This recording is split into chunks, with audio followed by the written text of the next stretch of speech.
Hey guys, let's get more news from Dallas Cowboys, but first don't forget to subscribe to the channel and leave your like.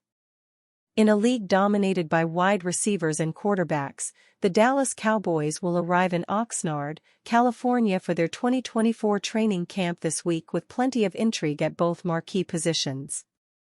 At the top of both depth charts are players in search of new contracts with QB1 Dak Prescott and WR1 CeeDee Lamb.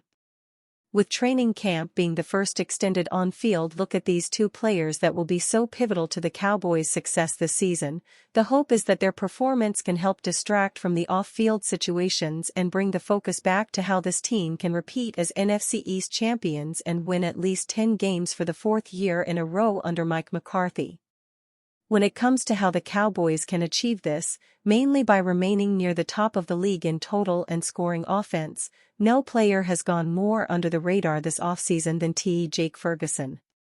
Ferguson was top 10 among all tight ends last season in catches, yards, and touchdowns, while averaging over 10 yards per reception as an emerging big play threat for the Cowboys.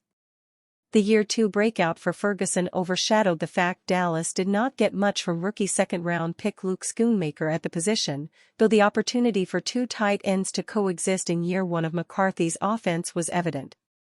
The Cowboys were a Jekyll and Hyde offense when playing at home compared to away from AT&T Stadium, never showing the same level of comfort away while scoring over 30 points in 7 of 8 games and winning all of them at home. With 3 of Ferguson's top 4 receiving yards totals coming in these home games and all 5 of his touchdowns, the Cowboys' T1 was a focal point no matter how Dallas lined up. How the Cowboys can get even more out of Ferguson in Year 3 and create mismatches for the dynamic middle-of-field threat that will open up other big plays for not only Lamb but Brandon Cooks, Jalen Tolbert, and other upcoming receivers like Jalen Brooks is the top headline for the Cowboys at tight end going into camp, but far from the only one.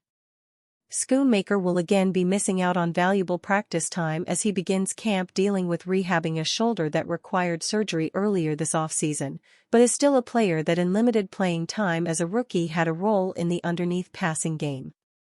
With the Cowboys likely breaking in 2 new starters on the offensive line with rookie left tackle Tyler Guyton and center Cooper Beebe, as well as seemingly taking the RB by committee approach, finding top efficiency in this short passing game will be critical for the evolution of McCarthy's offense. This is still an area Dallas can expect Schoonmaker to contribute at some point if he's able to turn his injury misfortune around and be fully healthy by the time the regular season arrives. Also looking to recover from an ACL injury and make good on the Cowboys keeping him on the roster as a UDFA from last year's class is fan favorite John Stephens Jr. The 6 feet 5 inches former wide receiver has potential as the type of red zone threat this team sorely lacked at times last season. The Cowboys have not shied away from putting their most important players in bubble wrap for much of the preseason, so the team will get an extended look at Stephens Jr. as early as August 11th in the opener against the Rams. The Cowboys need another player besides Ferguson that will discourage opponents from keying their front 7 against the run and forcing Prescott to carry the offense with only his arm, and Stephens Jr. is someone to watch in this role as his suddenness in route running and ability to adjust to the ball in the air give him upside to be a real contributor in 2024. The Cowboys will also go into training camp getting their first real look this year at third-year Peyton Hendershot after the UDFA out of Indiana was absent from minicamp following a minor medical procedure. Hendershot spent most of his second season on IR, and now has an even more stacked depth chart working against him, but Dallas would be wise to let competition play out fairly and see if Hendershot and Ferguson can form the duo that some expected would be a potential starting pair at one point. This is another player very comfortable in the intermediate passing game with sharp route running skills, and like any player returning from 2023 on offense, has the benefit of a year in McCarthy's scheme to grow further this season. Hendershot has a clear role on special teams as well, making it easier to factor him into roster projections no matter where exactly he falls on the TE depth chart. An example of a player competing with Hendershot that also has this experience, and the benefit of being kept on the roster for a full season and off-season to this point as a UDFA is Princeton Fant. The Cowboys signed Fant after the 2023 draft as a prospect with enough upside to consider it a mild surprise he wasn't a day 3 pick by any other team, and turned this potential into a special teams contributor appearing in 2 games. Special teams coordinator John Fassel will have plenty of new players at a multitude of positions looking to contribute and make Fant replaceable, but with enough reps with the offense. Fant has similar skills to Stevens Jr. or Hendershot. If he can flash enough as a viable TE for game days, the Cowboys will have serious depth and multiple options at the position to give them much more formation flexibility than they've had in any recent season at the skill positions. With all of these unknowns to evaluate at tight end, it feels unlikely that the Cowboys are coming into training camp with any more notable additions at the position, but the depth chart is rounded out by 2024 UDFA Brevin Spanford. The latest development player here for Dallas has already generated some buzz as a sleeper to make the roster, as the big blocking TE out of Minnesota could be key to gaining traction in the ground game in a way the Cowboys couldn't for much of last year. Where Ferguson, Schoonmaker, and Hendershot are all willing blockers that won't overpower any defenders or deal with pass rushers on their own, the threat of having them on the field as receiving options is still a positive when the Cowboys want to mix up the run and pass. When it comes to how this team can get much better at short yardage situations and picking up the dirty yards needed to extend drives and rest their defense though, a player like Spanford can immediately prove valuable.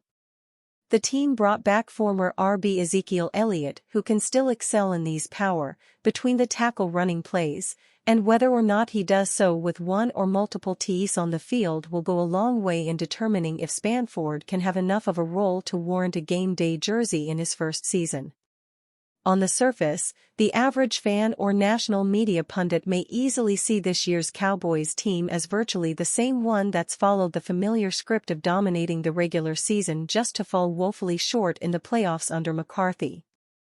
It feels almost inevitable that this trend will continue for one more season, and that will be the catalyst for sweeping changes around the star with so many coaches and players on expiring contracts. A closer look at the makings of this roster tell a different story though. As the teams on the Cowboys' schedule start to prepare for playing against them this season, they'll find familiar stars that can wreck a game like Lamb, Ferguson, or Trayvon Diggs, Darren Bland, and Micah Parsons on defense, but also more than enough new faces going into year 2 of an offense that should still have plenty of added wrinkles that can make Dallas much tougher to play against than they were just a year ago en route to 12 wins. The time of year for the Cowboys to turn uncertainty that's created nothing but doubt this offseason into a positive that gives them an advantage in game planning is here, starting as soon as the team hits the practice fields on Thursday, July 25. The tight end group is the best example of this ahead of training camp, with an emerging star in Jake Ferguson being far from the only player of interest to keep an eye on.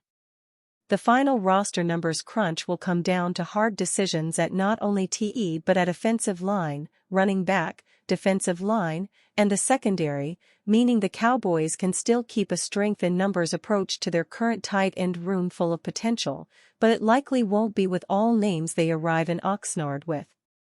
A true starting competition may not be in store for this position thanks to Ferguson, but there is fierce competition nonetheless at TE for Dallas.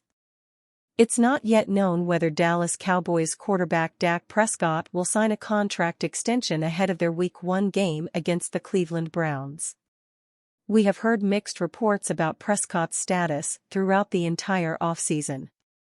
The reigning NFL MVP runner-up is set to hit free agency after the 2024 campaign. Dallas does not have the ability to place the franchise tag on him, making things a bit more complicated. It was previously noted that the Cowboys were alright with Prescott playing out the remainder of his deal and testing free agency next spring. In fact, one report suggested that he could very well leave Dallas after acting as the face of the franchise over the past 8 seasons. We now have a bit more information on this courtesy of ESPN's Jeremy Fowler, Hat Tip Bleacher Report. While contract talks have not advanced a great deal this offseason, Dallas would like to extend Prescott before he ultimately hits free agency. There is also a market factor in play here. Here's a little bit of a wrinkle. You still have Tua Tagovailoa in Miami, who needs to get a deal done. You still have Jordan Love in Green Bay, who needs to get a deal done, Fowler reported. Dak Prescott has the most leverage of those three, so he very well could be waiting for those two to go first, and then he bats clean up with a huge deal that could be a market resetter. It had been noted multiple times in the past that Prescott is likely looking at north of $60 million annually on a new contract. That would make him the highest-paid NFL player in history. As Fowler suggested, Prescott has all of the leverage here. He boasts a no-trade clause. Dallas can't place the franchise tag on the star quarterback. The team pretty much needs to give in to what Prescott and his team is demanding in order to get this settled ahead of next March. Dak Prescott stats: 2023 70% completion, 4,516 yards, 36 TD, 9 INT, 105.9 QB rating. The other issue here is rather obvious. Do the Cowboys have a better option than Prescott? Internally, that's obviously not the case. As for free agency or the trade block, there is not a single signal caller likely to be available that can provide what Prescott does for the Cowboys.